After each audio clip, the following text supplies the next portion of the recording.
स्वागत करती हूँ अपने YouTube चैनल पे एक नई वीडियो के साथ। आज जो वीडियो है वो दो लड़कियों की है जिसकी एक शादी थी, और जिस गांव में उसकी शादी थी ना उसमें क्या था कि किसी की भी शादी होती थी ना तो उसके ऊपर किसी प्रेत का साया हो जाता था। उससे बचने के लिए पंडित जी को बुलाया जाता था और ना कुछ रस्में वहाँ करी जाती थी जिससे उसके ऊपर वो साया नहीं पड़ता था।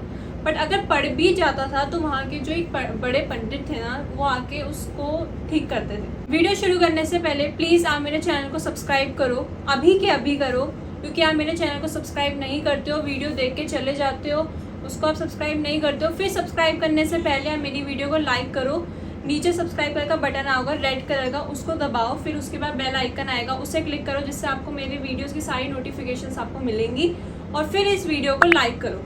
चलो वीडियो स्टार्ट करते हैं।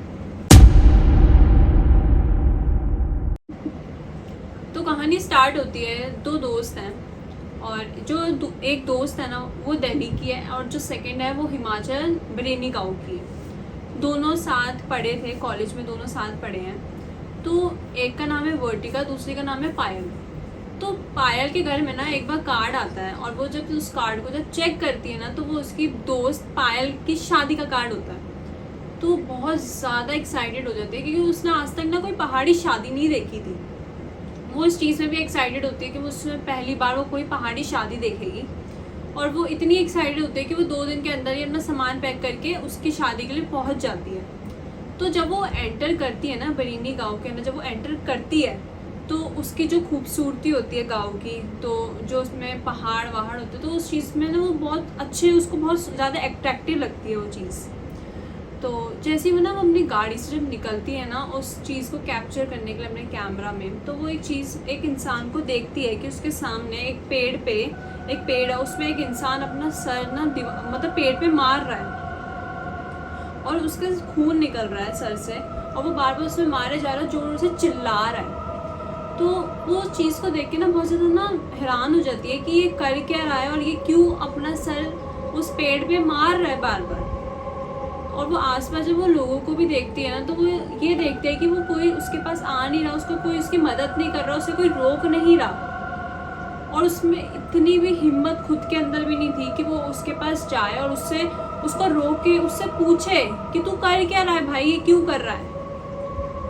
बट जब वो उसके अंदर थोड़ा सा भी कॉन्फिडेंस आता है कि वो जाके उससे पूछे कि तू कर क्या रहा है, तो उतनी ही देर में वहाँ जो लोग होते हैं वो आते हैं और उसको अपने कंधे से मतलब कंधे पे लेकर वहाँ से चले जाते हैं। जब मैं उसकी मदद करने नहीं जा रही थी तो कोई नहीं आया, और जब मैं जा रही थी तो सब आ गए उसे लेने के लिए। तो वो एकदम बहुत ज़्यादा ना वो सोचने में लग जाती कि हुआ क्या था वहाँ पे। तो उतनी ही देर में उसके पीछे से एक औरत की उसको आवाज़ आती है जो उसके 2 बार उसका नाम ले रही होती है, वर्टिका वर्टिका।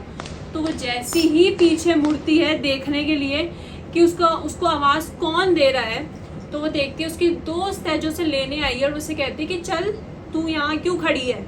तो वो उसके साथ चली जाती है और वो उस चीज़ को भूल जाती है जो उसने अभी देखा था। तो वो उसकी जब पायल के घर पहुँचती है वहाँ पे वो देखती है कि उसके घर के बाहर ही 3-4 जो पंडित है ना वो रस्में कर रहे होते हैं, वहाँ रस्म चल रही होती है, और वो उससे पूछती है कि हो क्या रहा है। जो पंडित होते हैं ना वो घर का जो गेट होता है ना मेन गेट, उसके बाद ही नमक का ना घेरा बना रहे होते हैं, और वो जैसे उसे पूछने वाली होती है कि यहाँ पे ऐसा क्यों हो रहा है, उतनी ही देर में पायल की माँ आती है और उसे बोलते हैं कि चलो अंदर चलो, तैयार होते हैं, शादी में जाना है, शादी का टाइम हो रहा है। तो वो सब लोग अंदर चले जाते हैं और सबको तैयार होकर सब शादी के लिए निकल जाते हैं। तो थोड़ी देर बाद ही दूल्हा दुल्हन मंडप पे बैठे होते हैं, सारे लोग अपनी जगह पे होते हैं। जो वर्टिका थी वो पायल के मंडप के जस्ट पास में ही बैठी थी।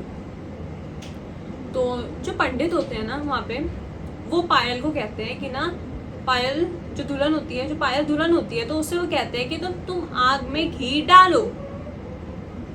बट पायल को उस बात को ऐसा लग रहा था उसने वो बात सुनी ही नहीं।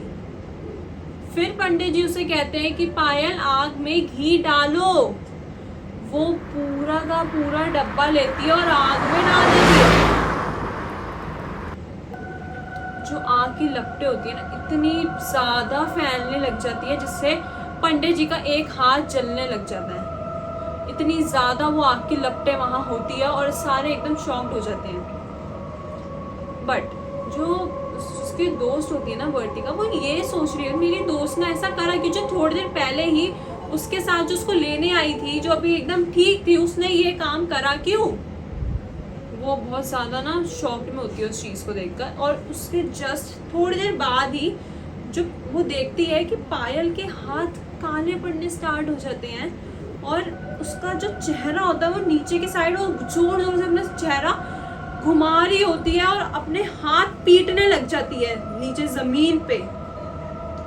उसकी आंखें फटी की फटी रह जाती है कि उसने ये क्या कर रही है। वो पायल की माँ को देखती है कि उनको कोई फर्क नहीं पड़ रहा उस चीज़ का कि उनकी बेटी ने अभी ये करा, अब वो ये कर रही है। और जितने भी वो लोगों को वहाँ देख रही थी ना, ऐसा लग रहा था कि उन्हें उस चीज़ का कोई फर्क नहीं पड़ रहा, कि वो ये चीज़ वहाँ देखते रहते हैं, उनके साथ ये होता रहता, उनको कोई चीज़ फर्क नहीं पड़ रहा। पर फर्क पड़ा तो उसके भाई को, वो वहाँ से अपनी बहन को इस हालत में देख के वहाँ से वो चला गया, उस दर्द में देख के वो वहाँ से चला गया। बट अभी भी वर्टिका को ये बात समझ नहीं आ रही थी कि वो ऐसा कर क्यों रही है। फिर एकदम जैसी उसकी नज़र पायल पे जाती है दोबारा, तो वो ये देखती है कि पायल बड़बड़ा रही है, कुछ बोल रही है और एकदम से वो चिल्लाना स्टार्ट कर देती है। वो कौन सी आवाज़ में, मतलब किस भाषा में उस चीज़ को बोल रही होती है वो समझ नहीं आ रही होती, वो किस चीज़ में। और उसका चेहरा भी नहीं देखा जा सकता था क्योंकि उसके चेहरे पे घूंघट था। फिर जस्ट थोड़ी देर बाद ही पायल अपना घूंघट उतार देती है और उसका चेहरा जो देखने लायक था, उसके रोंगटे खड़े हो जाते हैं। पायल की जो आंखें थी पूरी लाल पड़ चुकी होती है, चेहरा पूरा काला पड़ चुका होता है और उसके जो बाल थे वो नोचने लग जाती है, अपने बालों को बिखरा देती है, सारे बाल सब खराब कर देती है। वहाँ पे वो अपनी दोस्त में वो मतलब उसमें वो हिम्मत आती है कि मैं अपनी दोस्त से पूछूंगी, कि वो उसकी दोस्त थी, उसमें आ जाती है उसे पूछने के लिए। तो पायल की माँ उसे रोक देती है कि नहीं तुम मत जाओ, बड़े पंडित आते ही होंगे। तो रुक जाती है, बट वो अपनी दोस्त को इस हालत में, इस दर्द में नहीं देख पाती। तो वो उसकी माँ का हाथ छुड़वा के वो जाती है पायल के पास, उससे पूछती है। तो पायल 2 मिनट के लिए शांत होती है, तो उससे पूछती है कि पायल पायल पायल ये क्या कर रही हो। तुरंत वो अपने पायल दोनों हाथों से वर्टिका का गला पकड़ लेती है और जोर से दबा रही होती है उसका गला। उतनी ही देर में पीछे किन्हीं मंत्रों की आवाज आ रही होती है और जैसे उस मंत्रों की आवाज आती है ना, तो पायल थोड़ा शांत होती है और उसी टाइम बेहोश हो जाती है और उसी के साथ ही वर्टिका भी वहां पे बेहोश हो जाती है। तो थोड़ी देर बाद जब वर्टिका की आंखें खुलती है तो वो देखती है कि मैं किसी बेड पे पड़ी हूँ और वो कोई बेड कहाँ का था, वो पायल के घर में थी और उसको उसके बेड पे लटा रखा था। तो वो खड़ी होती है और जोर जोर से पायल का नाम ले रही होती, पायल पायल पायल, पर पायल उस पूरे घर में नहीं थी। फिर थोड़ी देर बाद ही पायल की माँ वहाँ आती है और वर्टिका को बिठाती है। तो वो वर्टिका पूछती है कि पायल कहाँ है पायल। तो उसकी माँ उसे बताती है कि पायल तो कल रात ही उसकी शादी होके अपने ससुराल जा चुकी है।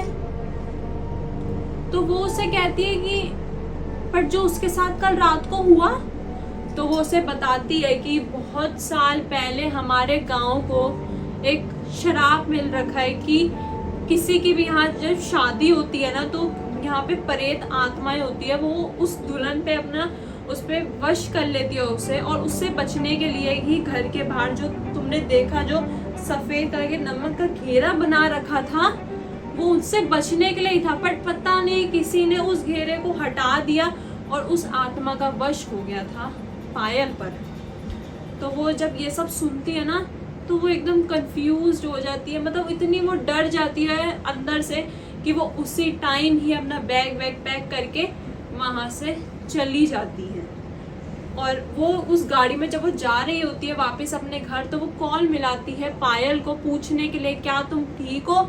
तो वो बोलती है अपने ससुराल में ही होती है और वो बोलते हैं हाँ मैं ठीक हूँ। तो जब वो वहाँ मतलब अपने थोड़े दिन बीत जाते हैं, पर वो उस चीज़ को अपने ना जहन से निकाल नहीं पाई थी कि उस टाइम उस उस दिन क्या हुआ था, क्या वो चीज़ें जो वहाँ देख रही थी क्या सच थी, या वो सब एक कहानियाँ ही हैं और ये सब ही हैं। तो वो उस चीज़ को आज तक समझ नहीं पाई है, ना अपने जहन से निकाल पाई है वो क्या था उस टाइम, उस क्या हुआ था, वो सब चीज़ें क्या थी, क्या ये सब उसकी आंखों का वहम था या सच था, वो नहीं समझ पाई। तो ये थी स्टोरी। अगर आपको ये स्टोरी पसंद आई तो मेरे चैनल को सब्सक्राइब कर देना, वीडियो को लाइक कर देना, ज़रूर से कर देना, जिससे मेरी वीडियोस की हमेशा नोटिफिकेशंस आपको आती रहेगी, और बेल आइकन भी दबा देना। मिलते अगले वीडियो में।